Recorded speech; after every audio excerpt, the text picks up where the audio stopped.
Hi, so I'll be releasing my 5 Substance Painter presets. These are all geared towards just Final Fantasy gear mods, and if you want skin and hair and stuff like that, you should definitely download Bakara's presets as well. The first of the 5 is it just exports your base color alone.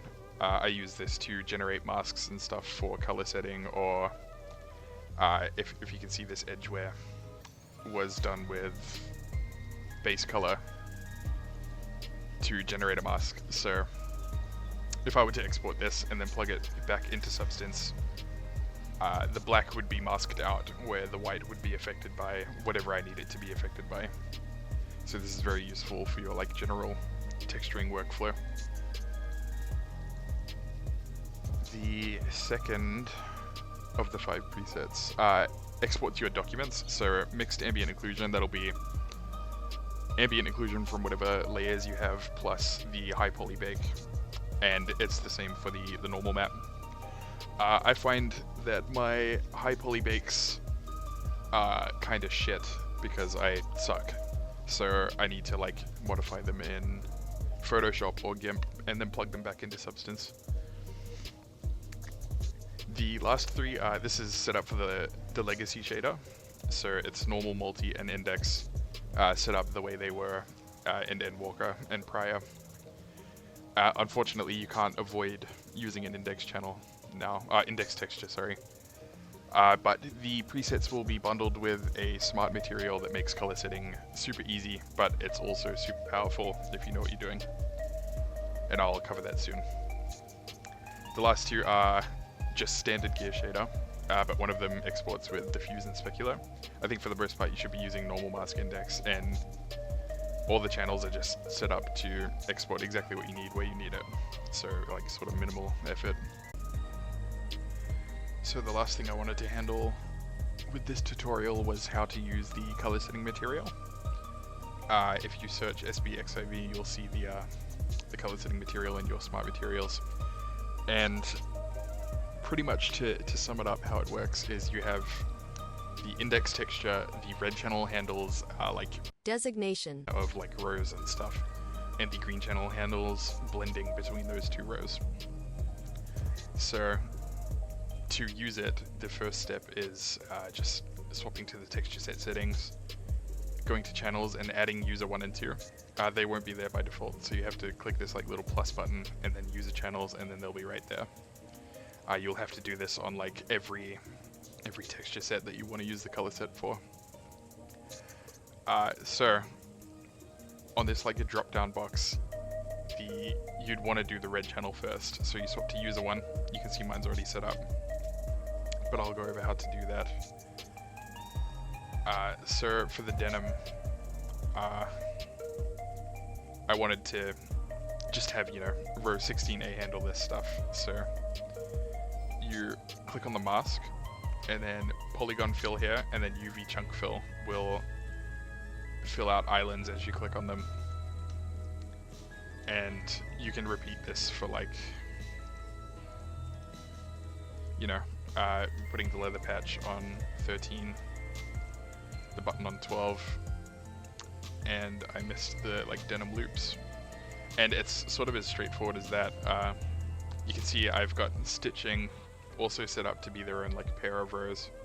To do this is just using the base color mask export preset that I packaged. I exported a white stitch on black background texture, which I can then just drag into the pair 15 mask, and there it is. There will be issues with the poor blending here, because the red channel and blending between pairs of rows is just not supported by the engine. So just adding the levels to the mask and cranking it up, you'll see the edges are sharp now, and there won't be any issues in game. So if that's, if you don't need any complex blending on your color set, then this is done. You can just export now. And as an example,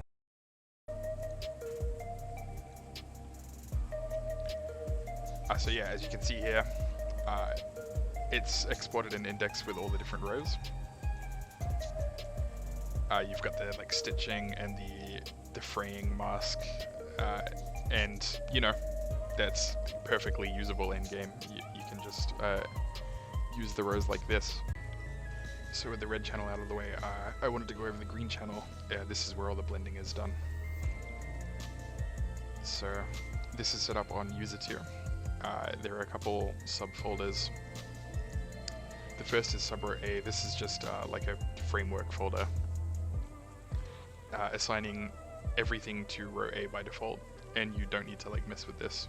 Everything is done in row B. So you can see I have a lot of blending already set up. By default, these folders won't be here. It'll just be this duplicate and label layer, and this is just a black fill layer with a black mask ready to be like worked on. So to duplicate it, you Control D, and then on this mask is where you start filling in information. So it's mirrored. That would be on row B of the color set, row 16B. And that's pretty much the like fundamental basics of blending, but using masks you can get some like pretty crazy results. So if I search mask, I already have like a bunch of stuff prepared. This is the ambient occlusion of the denim texture that I used and plugged onto the mask. I now have sort of, I can use the AO to get some like denim discoloration that perfectly matches my texture. So while this level of blending is fine, you might want to add even more, you know. As you see, I've got like edge wear, where it looks like it's been run through with scissors, and then there are also folds like everywhere that have sort of like very subtle grunge. So swapping back to user tier, it's pretty much as simple as duplicating that original label again, layer, sorry. Labeling it, we'll just call this one folds, and I have a mask that I exported that contained all the like height information for my folds. It's quite subtle here, but like for everything else you can just add a levels. I like hitting order and then messing with it from there. You can, the darker it is, the more it will be affected by row B. I might want to do the same for my original AO level. Make it a bit more subtle. And so now we have fold wear sort of like it blended in to the color set as well. And so yeah, the sky is pretty much the limit here. It's like really easy to mask out and blend stuff, and the end results are kind of insane. So this is the finished preset, finished export, sorry. And if I tab in game, you can see just how much heavy lifting the color set is doing now, and this kind of thing just like wasn't possible in Endwalker. So yeah, I hope I've managed to demonstrate how to use the preset, how straightforward it is, and sort of the insane level of quality you can get from blending. And if there are like any questions or anyone needs help, feel free to let me know on Discord or Twitter or whatever works for you.